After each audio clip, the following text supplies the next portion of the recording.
প্রতিবাদ এবং দোষীদের দ্রুত বিচারের দাবিতে মানববন্ধন করছেন খুলনার বেশ কয়েকটি প্রতিষ্ঠানের শিক্ষার্থীরা। এ নিয়ে আরো জানাতে খুলনা থেকে যুক্ত হয়েছেন তরিকুল ইসলাম। তরিকুল, মানববন্ধন ও প্রতিবাদ সমাবেশে শিক্ষার্থীদের উপস্থিতি কেমন দেখছেন? শিক্ষার্থীদের সঙ্গে আপনার কথা হয়েছে কিনা? তাদের আসলে দাবি দেওয়াগুলো কি কি?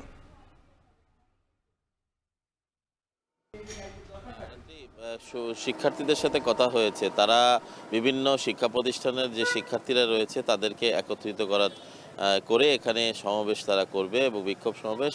আপাতত তারা একটি ব্যানার নিয়ে কিছু সংখ্যক শিক্ষার্থী দাঁড়িয়েছে খুলনা সরকারি মডেল স্কুল অ্যান্ড কলেজের সামনে। পাশে খুলনা সরকারি পাবলিক কলেজ, সেখান থেকেও কিছু শিক্ষার্থী এখানে আসবে এবং তারা এখানে বিক্ষোভ সমাবেশ এবং তারা মানববন্ধন এখানে করবে।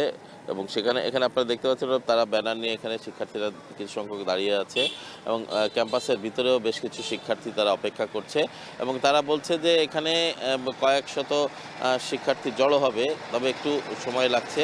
আমরা যেটি তাদের কাছ থেকে জানতে পেরেছি, তারা সারা দেশে যে চলমান ধর্ষণ এবং নারী নির্যাতন, বিশেষ করে সম্প্রতি যে মাগুরার শিশু ধর্ষণের ঘটনা, এসব বিষয়গুলো নিয়ে তারা আসলে খুবই তারা ক্ষুব্ধ এবং তারা তাদের যে অভিব্যক্তি তারা প্রকাশ করছেন এবং তারা শাস্তির দাবি জানিয়েছেন। যারা প্রকৃত দোষী তাদেরকে দ্রুত বিচারের আওতায় এনে শাস্তি কার্যকর করার দাবি জানাচ্ছেন। সব মিলিয়ে রাত্রি এই ছিল আমার কাছে খুলনার সরকারি মডেল স্কুল অ্যান্ড কলেজের সামনে থেকে শিক্ষার্থীদের যে বিক্ষোভ সমাবেশ এবং মিছিল, তার সমাবেশ ও মানববন্ধন, তার সর্বশেষ খবর।